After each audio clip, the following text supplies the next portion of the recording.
2013 Denver Broncos versus the Dallas Cowboys. It was probably by far one of Tony Romo's, if not the best Tony Romo game he had ever played. And like obviously he did in a losing fashion because someone's got to lose, right? If they don't tie. But that was when the defense was DeMarcus Ware, and then maybe whoever else wants to show up.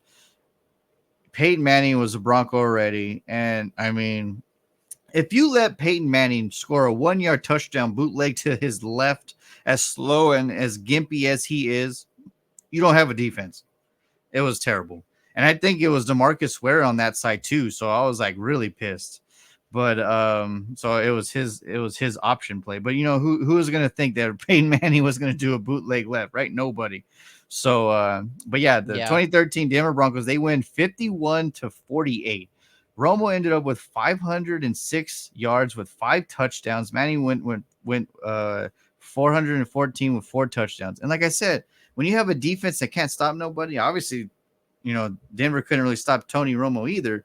But I'm like, those are the games that Romo was like, oh man, Romo's going to fail again. Well, he had to score 30, 40 points a game in order to win a damn game. So, he's going crazy. 48-41. Cole Beasley scores a touchdown, 7:19 left. Of course, Dallas has no defense. So Peyton Manning methodically, drives down, scores another touchdown, ties the game. And then, of course, that's when the very next drive, Romo gets picked. I forget what happened, but I think he read the play. He collided with Witten, and I think the defender caught it.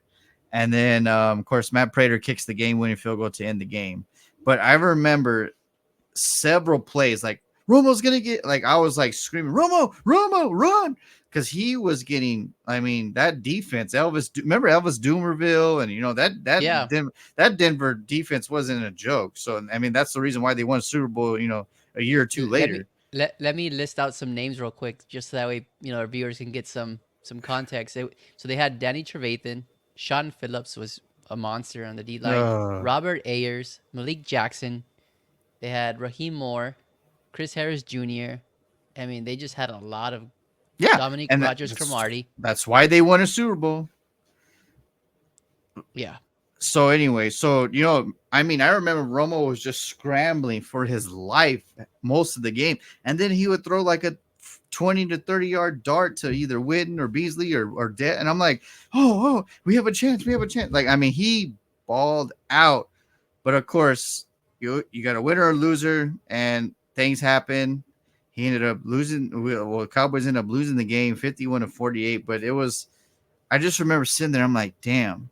And that was one of the games that I truly told people, we need to change the formula of this team. This guy cannot score this many points and lose every time. It makes no sense. So that goes back to it. Like, Romo needed a defense, a coaching staff, a better GM, of course, obviously, but because that's the owner. But yeah, Yeah. and then this game right here proves why I get frustrated, because Dak has had especially the last 3 seasons, has a way better coaching staff, way better defense, way better special teams. Like, he's had way better pieces overall to compete, and then he just doesn't show up